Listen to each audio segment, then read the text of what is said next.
Hi everybody, welcome to this guide on Extract 3 of the F585 Global Economy Stimulus material. Let's again focus on the right hand side here. What's important for you to remember as we go through this extract? Well, I'm going to hint at some questions, but the real focus on potential questions are covered in videos that are already made in this playlist, so go and click on those if you want to see potential questions. All the theory covered here, which you can see in blue and green, I've made videos about already, so go and watch those videos if you want to make sure you nail the theory. The key thing is, as you go through this extract, get into the head of the examiner. Why has the extract been written in the way it's been written? There are clues out there, and those clues is where you can find the answers to what questions might come up. And finally, your job is to make sure you go through everything in the extract and that all key terms you know, all economic theory you fully understand. That's your job, to safeguard against any kind of question that may come up in the exam. So let's go through Extract 3. What do you need to know? You need to focus on this on the left hand side, and you'll see why I've written this down as we go through the extract. Extract 3, the title gives a lot of clues, as it has done in the other two extracts too. Primary commodity dependence and the terms of trade. The fact that the terms of trade is in the title is telling you you're going to get some sort of question on the terms of trade. Guaranteed. Primary commodity dependence, again, we are going to focus on that and the specific link to development in this extract. How does this extract start? It starts by telling us that lots of developing countries are heavily dependent on exports of commodities for foreign exchange earnings. And then it links to Zambia, and it says, well, for Zambia, 3/4 of its export revenue comes from copper.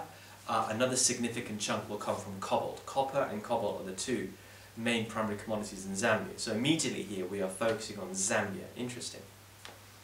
Now look at this, rises in commodity prices can bring significant benefits to economies such as Zambia, including increases in tax revenue which can be used to improve development. Now, that sentence is very, very vague, and I think a key signal of what a question might be. So, first of all, it says increases in tax revenue, a benefit from increasing commodity prices. What about others? What other benefits are there when countries that are dependent on commodity prices see a rise in those commodity prices? Well, there you go. You've got to make sure you understand that. They talk about increases in tax revenue. Do you understand where that tax revenue increase comes from? You need to make sure you do. The increase in tax revenue can be used to improve development. Interesting. And how there is simply a full stop after that. Right? So you've got to make sure that we skip right down here to number 2. Economic development and all the stuff in green related to it. You need to make sure you fully understand, because there might well be an analyzed question or some sort of question related to that. Okay. At this point I want to say, guys, I have made a great model answer guide for you specifically for this F585 exam this summer 2016, where I've covered all the likely questions that are going to come up really, and how to answer those questions. The detailed answer of those questions I've done for you. So you see the model answers. If you learn those model answers and recreate them, you're going to score full marks pretty much. Okay, so it's worth getting that guide. The links to getting the guide are in the description box below. So read carefully and follow, and make sure you get it, because that is the basic way for you to ace your exam this summer. Right, the next part of the extract is a table about indicators of economic development and how they've all really shown an improvement from 2001 to 2013. That's a sign that when the tax revenue has been collected by Zambian government, it's been used to promote development outcomes, and those outcomes have been successful, proven by these indicators or improvements. So you need to make sure you understand that those improvements are benefits directly as a result of increased tax revenues that have been used to promote development, and they have come from the rise in price of primary commodities in Zambia. The next part of the extract is interesting. That's where we focus now on the terms of trade.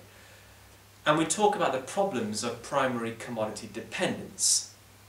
And it says, look, however, on the other hand, fluctuations in commodity prices can also have a significant impact on the terms of trade of a developing country such as Zambia.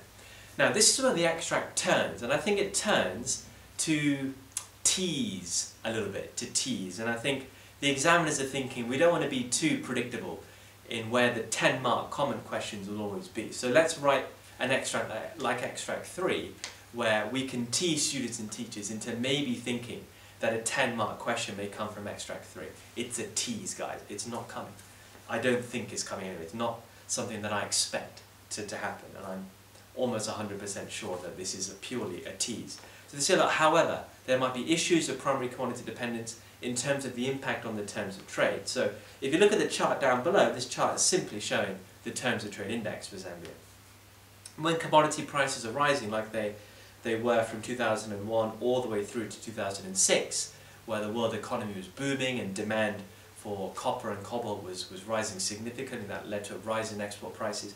Not surprising that the chart is going to be increasing in that period of time, and that Zambia would have benefited significantly in that time, given the price inelasticity of demand for copper and cobalt, hence revenues increasing from the export of these commodities. But since then, you can see the fluctuations in the terms of trade, significant deterioration from 2006 to 2009, and deterioration again more recently from 2011 to 2012. So that's what this chart is showing, that the terms of trade can fluctuate for developing countries that are dependent on primary commodities, because primary commodity prices are very volatile, very inelastic demand and supply. So any changes in demand and supply will lead to large swings in the prices of these primary commodities. So that's what this chart is showing there. And that's why I've said, number one, you've got to make sure you understand what the terms of trade is, right? What is it? How can the terms of trade improve or deteriorate like the chart shows? So what can cause it? And what is the significance of improvements or deteriorations, specifically for extract 3, deteriorations in the terms of trade? What are the impacts of deteriorations on countries like Zambia? Well, again, watch my videos on the terms of trade for you to really nail this. Now, if you turn over to the next page of the extract, you'll see that it's a weird paragraph, very applied to Zambia, arguing against primary commodity dependence. Now, again, I think this is a tease, and I think that this paragraph is not really that relevant for you to use in questions related to extract 3 in the exam. I think more this is relevant for your 20 marker that's coming from extract 5. That's where I think you can really use this to ace your 20 marker. Why it's written here, I don't know. Again, I think it's a tease, just for you to prepare for a potential 10-mark question. If you look at my likely questions videos later, you'll see I've made one, just in case a 10-marker comes. It's not coming, but just in case it does. All right? And I've also written in my model answer guide a detailed model answer to a potential 10-marker from extract 3, which is worth looking at, getting the guide for that reason as well. But what's written in this paragraph? Well, it's the other side of the coin. Why primary commodity dependence may not lead to growth and development in a developing nation. And it focuses on this resource nationalization idea. As a result of tax revenues not increasing despite copper prices going up, despite export revenues going up. And the first line tells you that only 10% of government tax revenue comes from export revenue generated from copper. Interesting, that. And there are two reasons for that, which are mentioned down below. One, the Zambian government is very inefficient at collecting taxes, that's an issue. But two, the companies that are in the copper industry might be evading paying tax, right? Finding loopholes in the tax system to evade paying tax. Or maybe, if they're foreign companies, they come in with tax incentives, which allows them not to pay full tax on the profits that they make.